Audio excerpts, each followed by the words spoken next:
Bienvenido a mi canal, donde subo contenido sobre ciencias de datos y ciencias de la computación, así que si estás interesado en estos temas, no olvides de suscribirte para que no te pierdas ninguno de mis videos.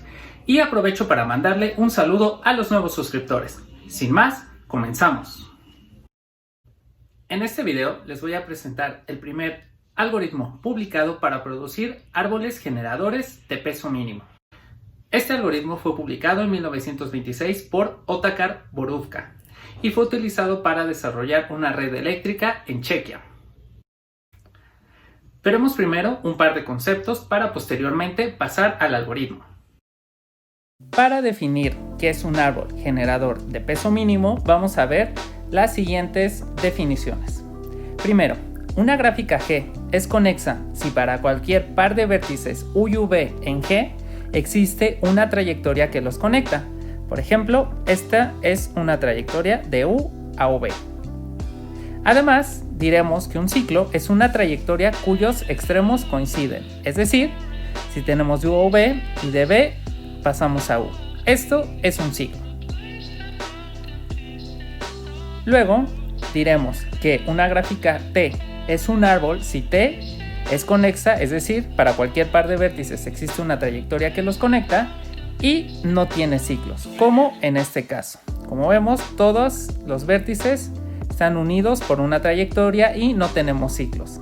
Es decir, no tenemos nada de este estilo. Esto no. Así ya hemos definido un árbol. ¿Pero qué significa que un árbol sea generador? Pues una subgráfica G' es generadora de G si sus vértices coinciden. Como en este caso tenemos la gráfica G y aquí una gráfica generadora G'. E incluso podemos considerar la gráfica que no tiene aristas y al tener el mismo número de vértices, pues esta también es generadora. Notemos además que la misma gráfica G es trivialmente una subgráfica generadora de ella misma, pues tenemos el mismo conjunto de vértices y bueno, en este caso las aristas, pero lo que nos importa para que sea una subgráfica generadora es que tengamos el mismo conjunto de vértices que la gráfica original. Así, el objetivo de este algoritmo es que dado una gráfica G conexa, buscamos una subgráfica G', tal que el conjunto de vértices en ambas sea el mismo y además que G' sea un árbol, es decir, que sea conexa y sin ciclos y que la suma de sus aristas sea la mínima. Tenemos aquí el pseudocódigo del algoritmo de Borówka, el cual recibe como entrada una gráfica G conexa y nos entrega como salida un árbol generador de peso mínimo. Primero vamos a inicializar cada vértice como si fuera una sola componente. Y además vamos a inicializar el árbol T, que es el que nos va a regresar el algoritmo. Luego, mientras G tenga más de una sola componente, vamos a buscar la arista de peso mínimo que conecta esta componente con otra. Y la vamos a agregar a esta arista T si es que aún no la hemos agregado.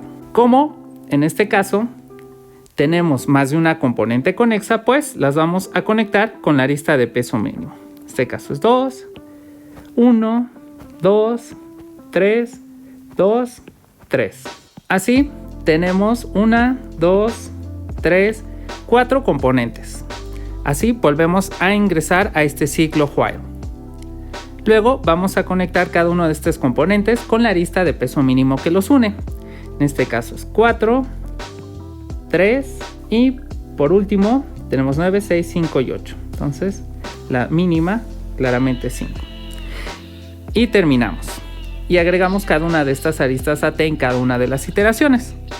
Por último, vemos que ya solo tenemos una componente, así que ya no caemos en el ciclo while y regresamos directamente esta componente que corresponde con ser el árbol generador de peso mínimo de la gráfica G generada por el algoritmo de Borówka. Como vemos, es un algoritmo simple y que corre perfectamente sobre cualquier gráfica conexa y nos genera un árbol generador de peso mínimo. Veamos ahora su implementación en la red de transporte del metro de la Ciudad de México en Python con la biblioteca de NetworkX. Como en el video anterior, utilizo la misma base de datos del metro, genero la misma gráfica. Aquí están con la red del metro, todas sus estaciones y conexiones. Y para generar el árbol de peso mínimo, voy a utilizar esta función que recibe una gráfica G y el algoritmo que vamos a ejecutar, que en este caso es el de Borufka. Y pido que me imprima todas las aristas. Luego, también pido que me imprima el árbol. Pero como la visualización en NetworkX es muy pobre, lo podemos importar como la vez anterior a un archivo GEXF que vamos a poder leer con Gephi. Y aquí está el árbol generador de peso mínimo correspondiente a la red del metro de la Ciudad de México, generado por el algoritmo de Borufka. Por ejemplo, vamos a acercarnos más. Tengo aquí las estaciones. Ejemplo, Bellas Artes, Allende, Zócalo, Buenavista. En Gephi veamos cómo algunas estaciones quedan siendo hojas de la misma. Y es un árbol porque no tenemos ciclos y todo está conectado. Podemos llegar de cualquier estación a otra. Por último, podemos exportar este archivo al formato PDF. Hasta aquí el video de hoy. Espero les haya gustado. Si es así, no olvides en suscribirte. Hasta la próxima.